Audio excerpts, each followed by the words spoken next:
नमस्कार, मैं जनता शिवम गौतम। और जिस तरीके से 8 चरणों में जम्मू कश्मीर के 20 जिलों की 280 जो जिला विकास परिषद की सीटें थी उन पर चुनाव हुए, उनके आज रिजल्ट आ रहे हैं। और उस रिजल्ट के जो शुरुआती रुझान है उसमें एक बात तय हो गई है कि भारतीय जनता पार्टी जम्मू कश्मीर के इन चुनावों में सबसे बड़ी पार्टी बनकर उभर रही है। जी हाँ, अभी तक आप अगर दूसरे चैनलों पर ये सब देख रहे होंगे तो ये बात आपको नहीं समझ में आ रही होगी, लेकिन मैं बता देता हूं कि भारतीय जनता पार्टी को इन चुनावों में सबसे ज्यादा सीटें मिलती हुई नजर आ रही हैं। देखने को तो गुपकार गैंग यानी कि पागड़ PAGD को ज्यादा सीटें दिखाई जा रही हैं, 85 से लेकर 90 सीटें मिल रही है। उधर भारतीय जनता पार्टी को 65 सीटें मिलती हुई, अब तक 65 सीटों पर बढ़त मिलती हुई दिख रही है। लेकिन आपको ये हैरानी होगी कि इन चुनावों में भारतीय जनता पार्टी ही सबसे बड़ी पार्टी बनकर उभर रही है, क्योंकि पागड़ यानी कि PAGD पीपल्स अलायंस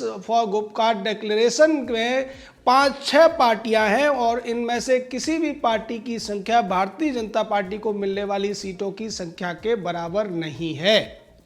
जी हाँ, इस पागड़ में नेशनल कॉन्फ्रेंस भी है, PDP भी है, कम्युनिस्ट पार्टियां भी हैं और कई अन्य जो छोटी छोटी पार्टियां हैं वो हैं। इसको बाहर से समर्थन कांग्रेस ने किया था। कांग्रेस की स्थिति भी बहुत ज़्यादा बेहतर नहीं है। कांग्रेस को पूरी 280 सीटों में से मुश्किल से 27 सीटें मिलती हुई नजर आ रही हैं। दूसरी, इस अब तक के रुझानों की एक और विश्लेषण ये है कि जम्मू कश्मीर के रीजन में भारतीय जनता पार्टी को 140 में से 60 से 65 सीटें अभी बढ़त में हैं, उनको मिलती हुई नजर आ रही हैं। दूसरी तरफ जो पागड़ है यानी PAGD को इस पूरे रीजन में 25 से 30 सीटों के आसपास बढ़त हासिल है। कांग्रेस की स्थिति खराब है। और अगर बात की जाए कश्मीर घाटी की तो वहां पर भारतीय जनता पार्टी को 5 से 6 सीटों पर अभी बढ़त हासिल है। और इसी रीजन में यानी कि कश्मीर घाटी में PAGD यानी कि गुपकार गैंग को बढ़त मिली हुई है। दरअसल जो विश्लेषण तमाम चैनलों पर आ रहा है वो पूरा मिला के आ रहा है, लेकिन जम्मू कश्मीर का जो यूनियन टेरिटरी है उसमें 2 रीजन्स है। एक जम्मू कश्मीर जम्मू वाला रीजन है, जम्मू कठुआ और निचले जिलों का, और एक है कश्मीर घाटी का रीजन। कश्मीर घाटी के रीजन में स्पष्ट तौर पर इन पागड़ पार्टियों को यानी कि PAGD की पार्टियों को, गुपकार गैंग को बढ़त हासिल हुई है। लेकिन भारतीय जनता पार्टी वहां अपना खाता खोलने में कामयाब रही है। ये इन पार्टियों की करारी हार है। और दूसरी तरफ अगर जम्मू की बात की जाए, जम्मू रीजन में अकेले दम पर भारतीय जनता पार्टी अपने जो तमाम 10 जिले हैं उनमें से कम 8 जिलों में जिला परिषद पर कब्जा करती हुई नजर आ रही है। 60 से 65 सीटें अगर भारतीय जनता पार्टी की झोली में आती हैं तो कम से कम 8 से 9 जिले वो 10 में से अपने हिस्से में कर लेगी, या वहाँ पर जिला पंचायत की या जिला परिषद की जो कुर्सी है उसको हासिल कर लेगी। दूसरी तरफ बात की जाए अगर कश्मीर घाटी की तो वहाँ पर गुपकार गैंग का कब्जा होता हुआ दिख रहा है। लेकिन गुपकार गैंग में चूंकि 5-6 पार्टियां हैं, इसलिए ये कहना कि भारतीय जनता पार्टी दूसरे नंबर पर है वो गठबंधन है और ये अकेली पार्टी है। कांग्रेस तीसरे नंबर पर खिसक गई है। भारतीय जनता पार्टी ने कांग्रेस को बुरी तरीके से तीसरे नंबर पर धकेल दिया है।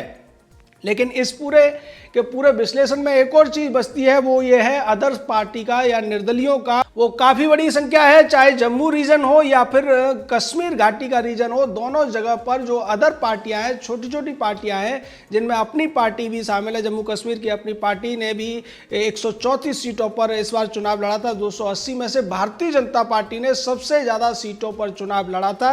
183 सीटों पर भारतीय जनता पार्टी ने अपने कैंडिडेट खड़े किए थे और बाकी की सीटों पर भारतीय जनता पार्टी ने निर्दलीय लोगों को समर्थन दिया था। तो यहाँ पर जो निर्दलीय और अदर्स करके जो जीत के आ रहे हैं उनमें से भी बहुत से ऐसे हैं जो भारतीय जनता पार्टी के समर्थन वाले हैं। दूसरी तरफ बात की जाए PAGD की, PAGD ने पूरे 20 जिलों में 280 में से 220 सीटों पर ही अपने कैंडिडेट खड़े किए थे और कांग्रेस पार्टी ने 118 सीटों पर अपने कैंडिडेट खड़े किए थे, जिनमें से उसको मुश्किल से 20 से 22 सीटों पर बढ़त मिलती हुई नजर आ रही है। दूसरी तरफ भारतीय जनता पार्टी को 183 में से जिस तरीके से 65 से 70 सीटों पर अभी भी बढ़त हासिल है, उसके हिसाब से ये कहा जा सकता है भारतीय जनता पार्टी का जो सक्सेस रेट है वो 33 से 35% है। कांग्रेस पार्टी का जो सक्सेस रेट है वो करीब करीब आप कह सकते हैं 20% के आसपास है। और यहाँ पर जिस तरीके से जो डीडीसी यानी कि डिस्ट्रिक्ट डेवलपमेंट कमेटी के चुनावों में निर्दलीय और छोटी पार्टियों पर भी लोगों ने विश्वास जताया है, उसका एक सीधा संदेश ये है कि इन चुनावों को सीधे तौर पर आप विधानसभा या लोकसभा के चुनावों से जोड़ नहीं सकते, क्योंकि इसमें जो लोकल फैक्टर है वो काम करता है। दूसरा, जो पार्टियां ये कह रही थी कि 370-35 से लगाने की वजह से भारतीय जनता पार्टी को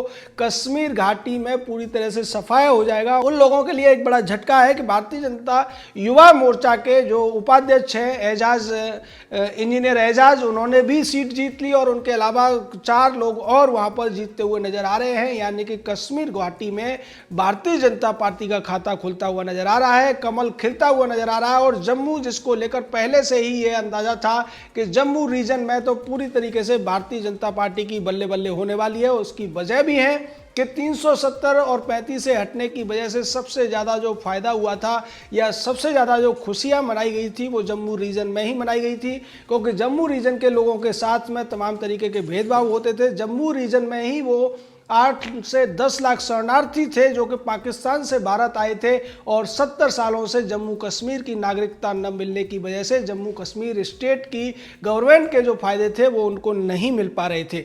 सीधे तौर पर भारतीय जनता पार्टी ने पहले नंबर की पार्टी बनकर जम्मू कश्मीर के चुनावों में ये दिखा दिया है कि जम्मू कश्मीर की जनता का विश्वास उनके ऊपर बना हुआ है। और जो लोग तमाम तरीके की बातें कर रहे थे, जैसे महबूबा मुफ्ती कह रही थी कि इन चुनावों से कुछ होने वाला नहीं है, जम्मू कश्मीर की अगर समस्या सुलझेगी तो सिर्फ और सिर्फ पाकिस्तान से बातचीत करने से सुलझेगी, ऐसा कहने वाली पीडीपी के भी कुछ उम्मीदवार जीतते हुए नजर आ रहे हैं।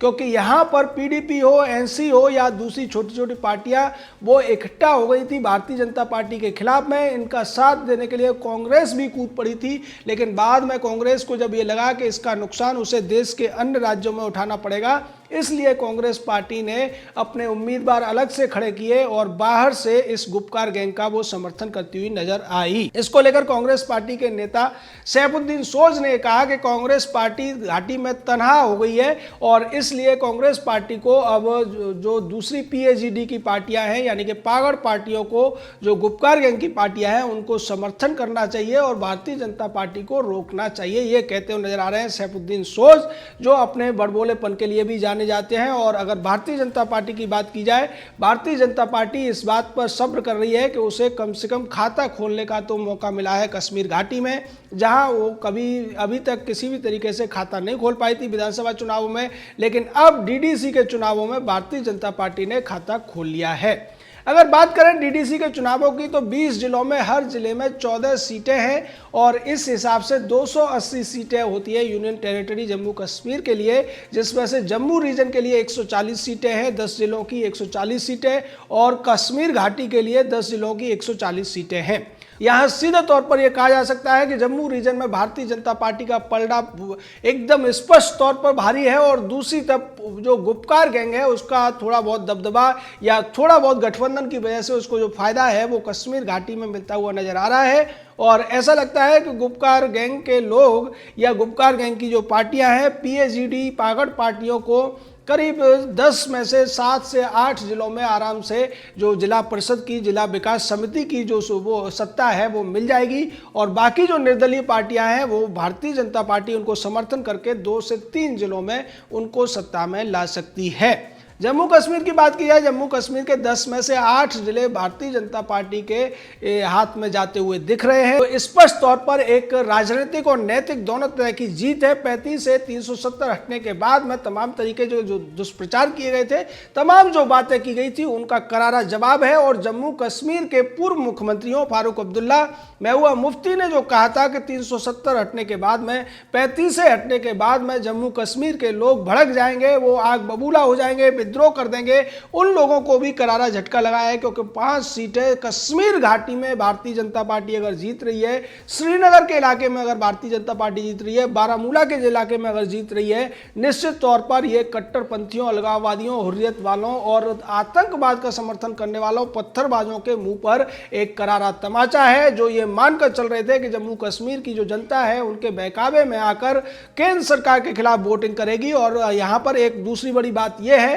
कि 220 में से अगर 80-90 सीटें जीत भी रहा है गुपकार गठबंधन, तब भी निश्चित तौर पर यह बहुत बड़ी जीत नहीं है, एक तरफा जीत नहीं है। भारतीय जनता पार्टी ने बराबर की टक्कर दी है, लेकिन इस दो गुटों की लड़ाई में, या आप कह सकते हैं कि एक दल और एक गठबंधन की लड़ाई में, कांग्रेस पार्टी का पूरी तरह से सफाया होता हुआ नजर आ रहा है। कांग्रेस पार्टी को 20 में से एक भी जिले में सत्ता मिलेगी, इसकी कोई संभावना दिखाई नहीं देती है। भारतीय जनता पार्टी को 8 जिलों में सत्ता मिल सकती है, वहीं गुपकार गैंग को भी 8 जिलों में सत्ता मिल सकती है, और बाकी 4-5 जिलों में जो निर्दलीय है या छोटी मोटी पार्टियां हैं उनकी सत्ता हो सकती है। और इस तरीके से जम्मू कश्मीर के 20 जिलों में कांग्रेस पार्टी पूरी तरीके से साफ हो गई है। कांग्रेस पार्टी की करारी हार हो गई है। जो चिदम्बरम ये कहा करता था कि 370 और 35 से हटाने का फैसला गलत था और इसको अगर छेड़ा गया तो आग लग जाएगी, वो चिदम्बरम अब पता नहीं कहां मुंह छुपा के बैठा हुआ है। राहुल गांधी, सोनिया इस पर क्या कहेंगे, क्योंकि ये भी कांग्रेस की एक बार फिर से एक अन्य राज्य में करारी हार हुई है।